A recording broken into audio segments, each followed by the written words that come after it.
Hi, my name is Niina and you're listening Together Through the Storms podcast. Welcome to the journey with me.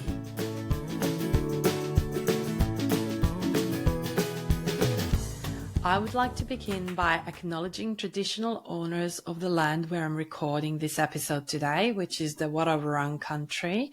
I would like to pay my respects to the elders past and present and to any Aboriginal or Torres Strait Islander people who may be listening today. Hi everyone and welcome back Together Through the Storms podcast. My name is Niina and I'm so excited about today's episode. I had an opportunity to talk to a very inspirational woman. Her name is Rachel. She's a mother for 2 children with additional needs. She has also been diagnosed with some additional needs herself, and she is a play therapist. On this week's episode, we will be hearing about Rachel's story, about some challenges that she's faced, and also some precious moments and learnings that she has gained during this journey. Next week, we will be learning more about play therapy. I really hope you enjoyed this episode, so let's get into it. Hello, Rachel, and thanks so much for joining me on Together Through the Storms podcast. Hi, thank you so much for having me. I'm very excited to have a chat today. I am so excited too. I've been following you on your Instagram and your work looks fantastic, so I can't wait to hear a little bit more. But before we get to that, would you like to introduce yourself to my listeners, please? Of course. So my name again is Rachel. I'm a mother, a wife, and a play therapist, and also a uni student. And I'm a mother of 2 neurodivergent children myself, who are 7 and 9. So yeah, very busy. So busy. Wow. Many hats that you wear at the same time. Yes, definitely. I feel like that's quite common these days with a lot of parents trying to do the juggle. Yes, absolutely. And do you want to share what you study at uni? So I'm currently doing a Master of Autism at the moment. So it's my second Master's. I've recently completed the Master of Play Therapy. So this will really support me to be able to advocate more for families and children in the sort of schooling side of things. Yeah, that sounds fantastic, but probably also very heavy workload in terms of managing it all. Definitely. And it's been very interesting to sort of view, I guess, being on both sides as a therapist and the mother, and then I'm being neurodivergent myself, getting more information. I always say to parents and to anyone really, knowledge is power. So the more information that we have about things, the more support I can provide my family and other families as well. Yeah, definitely. I can see where that passion and motivation comes from as well, because you can use that information in so many different ways. So that's great. Thanks so much for sharing that. Okay, Rachel, my next question is a little bit of an icebreaker question. Are you ready for that? I am. No pressure, though. Would you be able to share something that is your favorite self-care at the moment?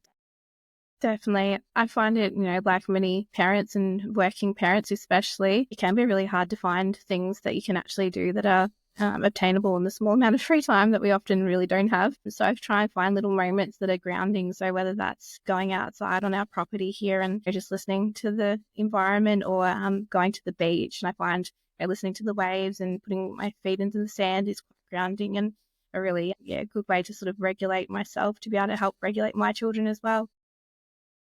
Yes, I can really relate to that. Beach is definitely my happy place too. And that is such an important point, that us being regulated has immediate impact on our children as well.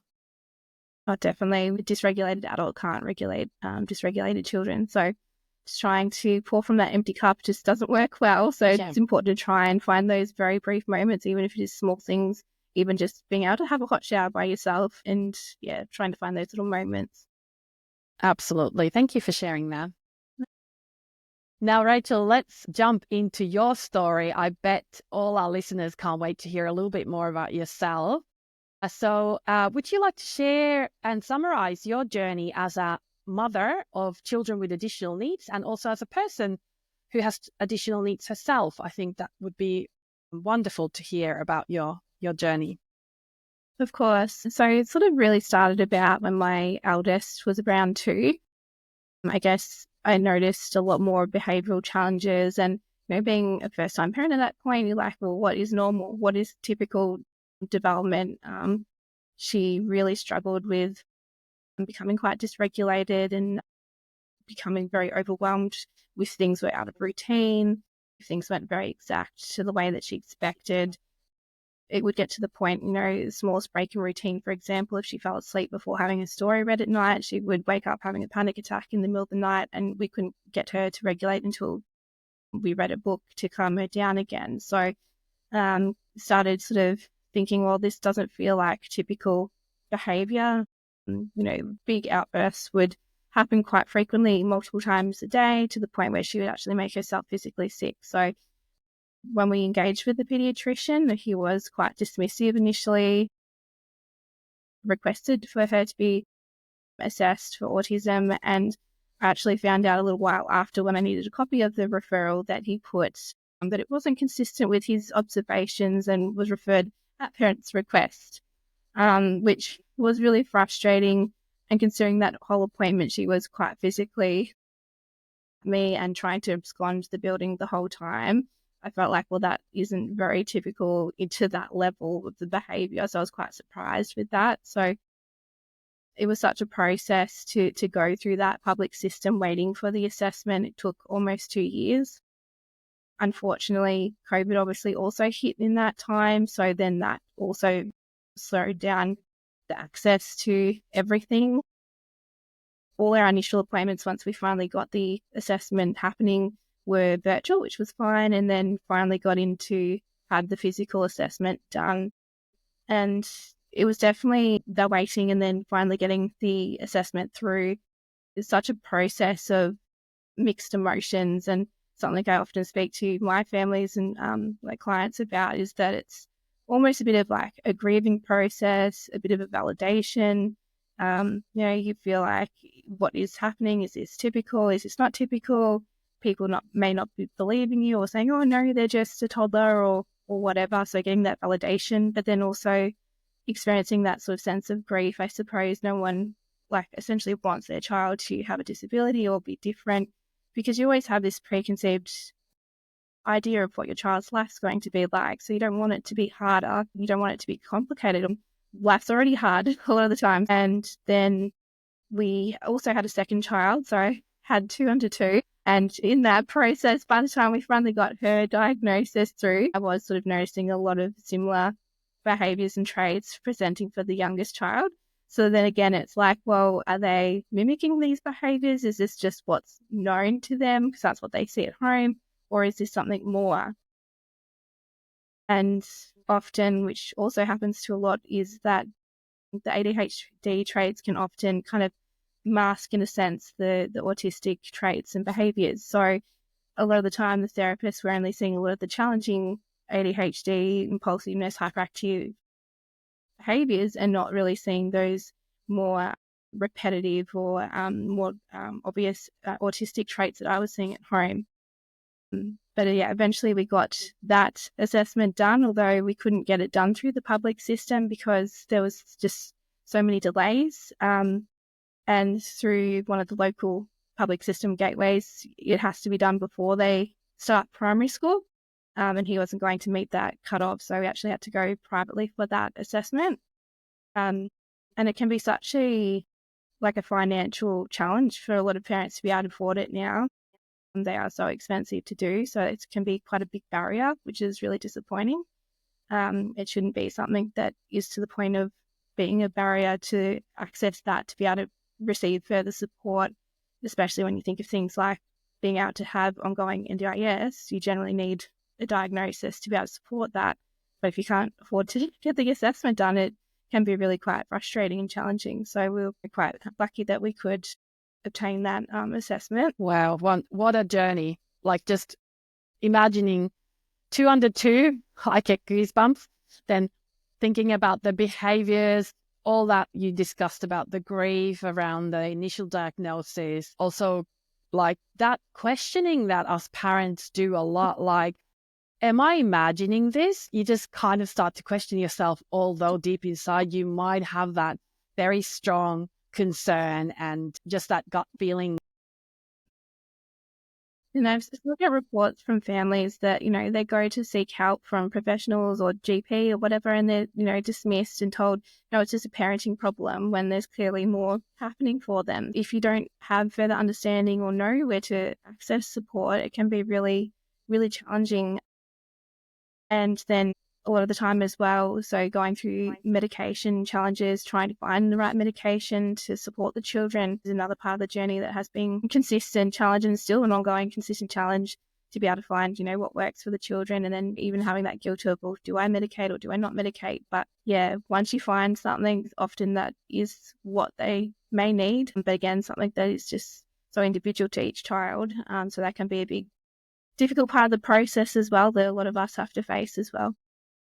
Yes, very challenging decisions, and without knowing if it's the right one or not. Everyone has very different perspective on such big questions. Thanks for shedding light on that one as well.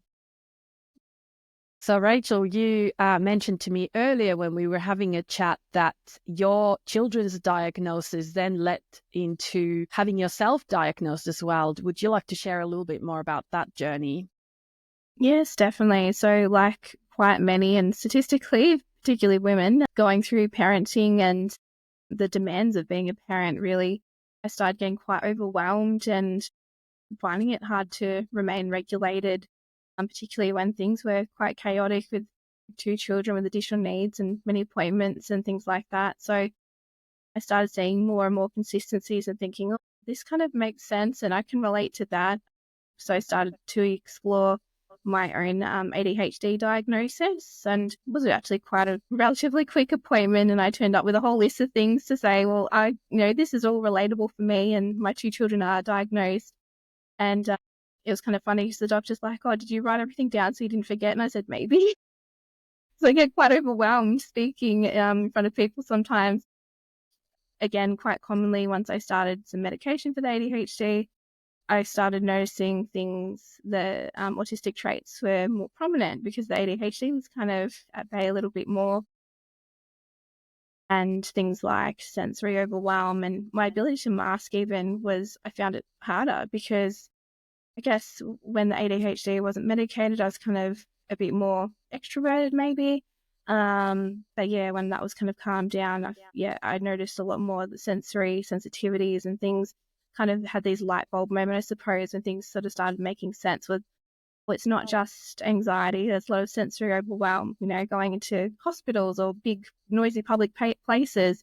It's not just anxiety. It's actually, I'm really overwhelmed. There's lots of noise. There's lots of people everywhere. It's out of my control, quite similar things to what my children would experience. I'm like, oh, that's me as well. It was a process of probably about a year, maybe 2 years between getting the first ADHD diagnosis, then sort of going through the autism assessment process for myself. And another big thing that I kind of realized as well was with COVID, once we were allowed to go back and do social things, how exhausting that was for my body. And it would take me, big events and stuff would take me a few days to recover because it really overwhelmed me. And I guess in life, we kind of just were always just doing that. It was just normal things that we do. You'd feel tired. And you're like, oh, yeah, everyone gets tired after doing social things. Talking to lots of people is tiring. Well, it's not that type of tiring to most people. But it was, more obvious after COVID because we stopped doing everything. So then once we started doing things again, I was like, well, actually, this is, exhausting. But, I just say that I've had people ask me, well, why do you bother getting diagnosed? I'm 33. What's the point? And I said, well, because knowledge is power. Again, I said that before, but it is because when you understand yourself, you can often be a lot kinder to yourself too. I realized I had even some internalized ableism. I've always done things. Why can't I keep doing them? I should be able to do this. A bit of grief there. And then processing once I did get the autism diagnosis, well, it's like, oh, well, makes sense. This is why things have always been a bit harder for me and that side of things, because you kind of sometimes get to a point you think, oh, is there something wrong with me? Or, is things this difficult for other people? Do they get exhausted so easily? But yeah, so knowing, oh, actually, I'm autistic, my brain works a little bit differently, and that's okay. And maybe I need to just plan out and not do too many things so I overwhelm myself. Or so having that knowledge allows me to be able to accommodate that and look after myself better. But there's also, I guess, a little bit of that process of going through it and initially, I guess it was weird compared to the ADHD. I was fine to talk to people about that. There was a little brief time where I kind of maybe even a little bit of shame because I did have family and people sort of be a bit dismissive or, oh, I don't think you've got autism, because I do present not like the typical, autistic person, which is quite common for women more so, because we do learn to mask and mimic, socially expected behaviors and things like that. So a little bit of potentially a bit of shame, not wanting people to kind of look at me, I suppose, in a deficit way and say, oh, she's autistic, there's something wrong with her now, where I'm still the same person as I've always been. And then I guess I went through the process of, well, if people treated my children that way and didn't want to be around my children purely because they were autistic, then I wouldn't want them in our lives. So I should treat myself with that same kind of thought process. So, once I kind of did that, I've had multiple friends and people that I know I've spoken to and about being autistic or having ADHD in the children. And I have people that message me and just want to discuss, oh, what was the process or what things did you sort of notice, and being able to support other people to go through the same process and understand themselves and, realize, no, there's not actually something wrong with you. It's just your brain might work a little bit different, and then working out, well, what things do you need to put in place to support yourself is really powerful, because, it can be really hard thinking that you are different or not knowing what to do or feeling really overwhelmed and not having the appropriate coping strategies to be able to help yourself, to be able to then support your family. And quite often, if the mum or the default parent, which is generally the mum, falls apart, then the whole family system kind of falls apart. So trying to look after ourselves is really important. That is so true. And, with or without additional needs for the parent, it is such a heavy job. Like, I feel like it's learning about yourself, isn't it? Like the journey that you were on, that you learned that, you have these additional needs and you have to set boundaries and, how to protect yourself. But even person who wouldn't have specific diagnosed additional needs might still have different features that require, like maybe they need more quiet time. Or so I think it applies to all parents, that the more we know ourselves, like you said, knowledge is power. The more we know ourselves, the more we know how to protect ourselves, to have that energy to get through whatever you need to get through. Because like you said, if we fall apart, there's no one else to catch that load. Normally, I mean, this might be a bit of a stereotype, but I know that there are lots of dads who are taking a huge role as well. But like in general, the people I've spoken to, often the mom carries more of that practical load. So very, very good points. And I really appreciate you sharing your personal story as well, because I think many people can really relate to that. And you've been so brave to seek for that diagnosis. And also what you mentioned about people, that finding your people, because we don't have to hang on to those people who don't accept us or who question us. And that's a lesson that I guess age brings as well. Definitely. Now, my next question is around most challenging times that you have faced, and of course your journey has a bit of two perspectives. So, would you like to pinpoint maybe a very challenging point and how you managed to get through that time? Yeah, definitely. So it's been definitely an interesting journey, and trying to keep yourself regulated and to be able to regulate your children, particularly when a lot of the time we may have very small support systems, if any, feeling very touched out. And I think that was a big part of, realizing what had changed from before being a parent to then becoming a parent, is that a lot of those coping strategies that we used to have, we don't have available to us anymore. We often don't have time to ourselves. We often don't, get breaks or get to do things that we like to do, or usually have a child that's on you or someone talking to you constantly. So it can be really tricky to sort of navigate, staying regulated to be able to support your children and to meet their needs as where they're at. But also, I guess a bigger part of my journey is that being both my children have really struggled with school. And when you have children that do not have intellectual disabilities, often there is this really gap of support that we can get for them because they don't qualify for like a specialist school. In the end, mainstream schooling or schooling in general is always going to be a very overwhelming place for children, let alone if they have additional needs or not. But not having that sense of control over their environment or other children in the environment, that lack of autonomy and lack of choice over that environment can be a very big trigger for many children and cause substantial anxiety. We kind of been on and off homeschooling for the past 12 months, not really by choice. It was to the point last year where my youngest was quite depressed and very, very extremely anxious and having panic attacks. And then my eldest was just absconding the classroom. She wasn't coping in that environment. She didn't feel safe. Her body did not feel safe. She was trying to find a safe space to go to in the school. So we made the choice to sort of leave the school and support them at home and trying to sort of get them out of that burnout kind of phase and try and find another environment that would be kind of more to their needs, I suppose. And that in itself has been quite challenging. One of the hardest things to go through, and supporting your children through that school can't/refusal. It's not the child often not choosing to go to school. It's their body does not feel safe. They're in a flight mode, and they is perceiving that as a threat to go to school, which is a horrible feeling as a parent as well.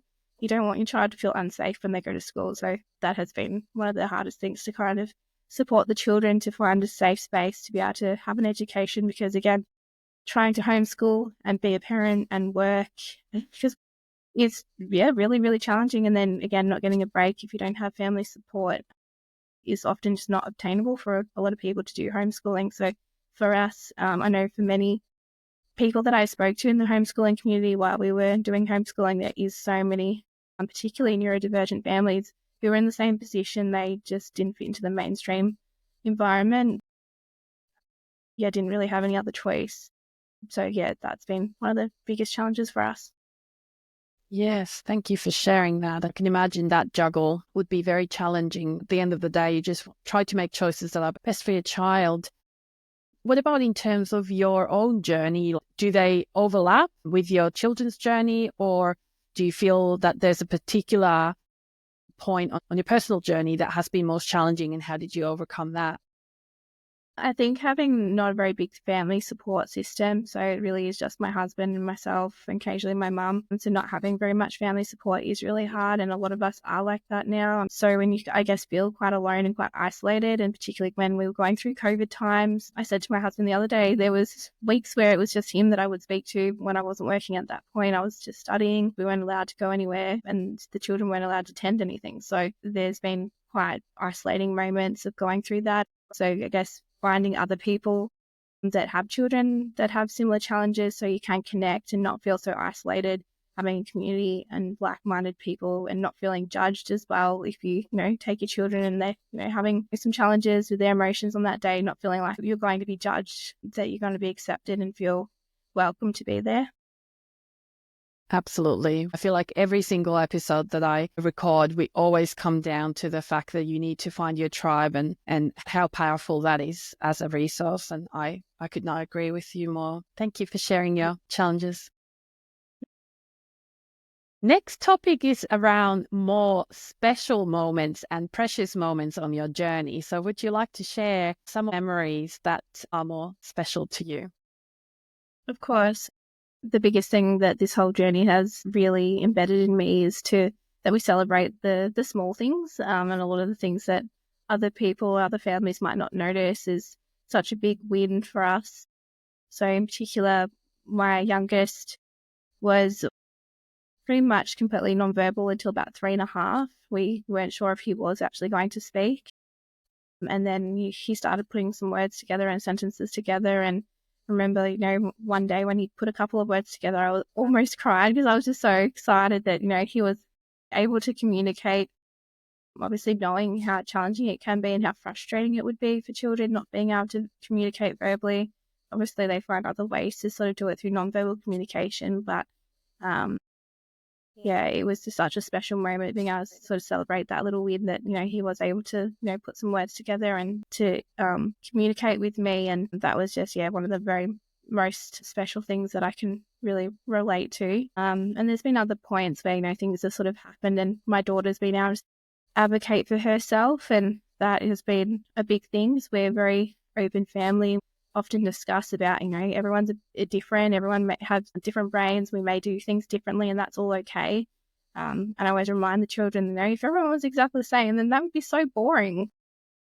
So knowing that they can advocate for themselves, particularly my eldest, and speak up and talk about, that she says that she's autistic and not feel that shame, and the fact that she has that self-awareness and understanding is, yeah, really important to me as a parent. And I guess reflecting to my own self, I would have loved to have that knowledge. Obviously, things were a lot different back then and often not diagnosed, particularly for girls, unfortunately. But yeah, so the fact that she's got that self-knowledge and awareness is really special to us.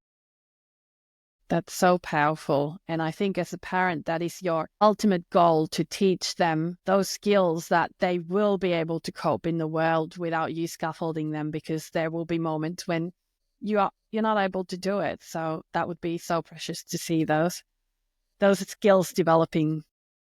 Definitely. And we want to break, the cycles. I think a lot of things are changing now from our generation onwards, where the taboo around mental illness or difference, it used to be quite a negative stigma to have these things, where it is now more talked about. And I think that is so important, because the more we talk about these, differences, the more accepted they become in society. And that's, so important, because then, we can have more inclusion for everyone and more acceptance and less bullying. Absolutely. So important. And I guess relating back to, the nonverbal sort of communication side of things, unfortunately in society, a lot of the time, if children nonverbal or minimally verbal or unable to verbally communicate, there often is this preconceived idea that the child is stupid or lacks intelligence. And it is really frustrating, because so often it's not true. A lot of the time, the child does have quite good cognition and intelligent, but they may not be able to verbally communicate or communicate differently. So that's why it can be just, I guess, such an important thing, and something that I celebrated, because I didn't want my child to experience that. And although we shouldn't have those expectations, unfortunately, it does happen a lot. And I do see that quite a lot with my work. And it also even goes to the way that people will talk about the child in front of them, about them, and just have these assumptions, which is, yeah, really frustrating to see, which it shouldn't happen and usually isn't true. Absolutely. That is just giving me the biggest goosebumps, because I feel like you just put into words something that I have felt but haven't been able to verbalize myself in terms of my own children. I had a quote in my previous episodes about inclusion and saying hello, even though you know that the child might not be able to say it back to you. Even trying is showing them that I understand that you hear what I'm saying, and it's important to me to connect with you. What you just described is so powerful, especially for educators, whether it's at the early education or further along the journey. Just having that knowledge that people or children not using their words doesn't mean that they don't have the cognitive skills to think and problem solve, for example. Yes. Feel like I've already learned so many valuable lessons from just listening to you, and I'm just very inspired by everything that you've shared today. But is there any particular lesson that you want to highlight that you have learned as a mother to children with additional needs, or as a person who has additional needs herself?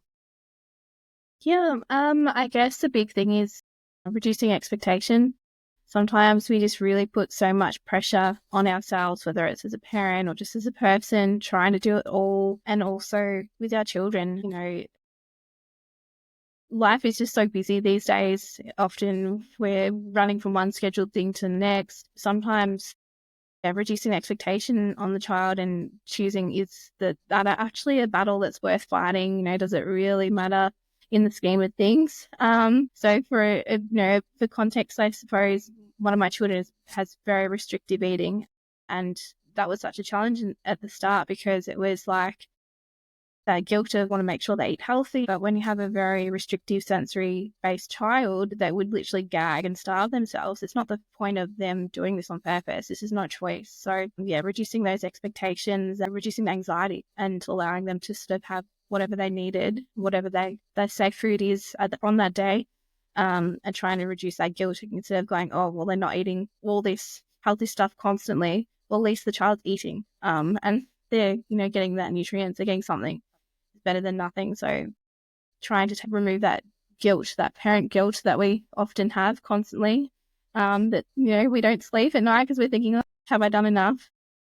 So reducing expectations and trying to allow yourself to go, okay, my child's happy, they're fed, that's what's important in this moment.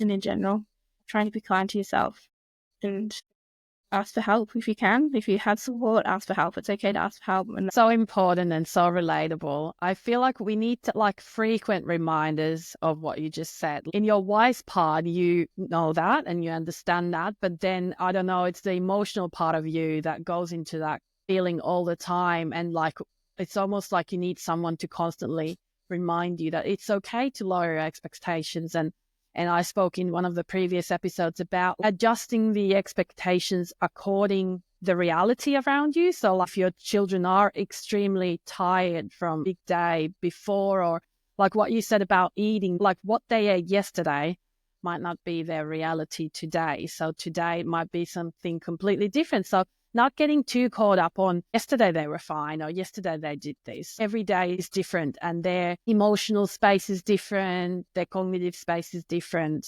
and your, capability to stay regulated is different as well. So I think it's just one of the most valuable lessons that once you get that into some kind of perspective, I feel like it all becomes so much easier. Not easy, but definitely easier. Yeah, definitely. Yeah.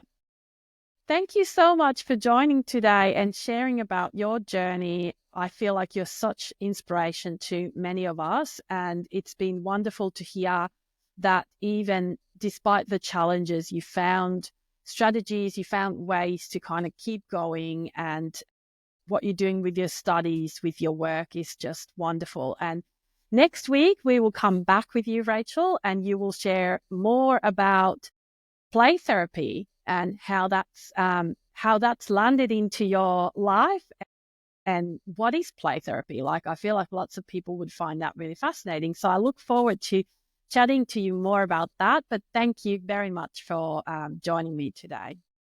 No worries. Thanks so much for having me. I'm glad that I could contribute and look forward to next week.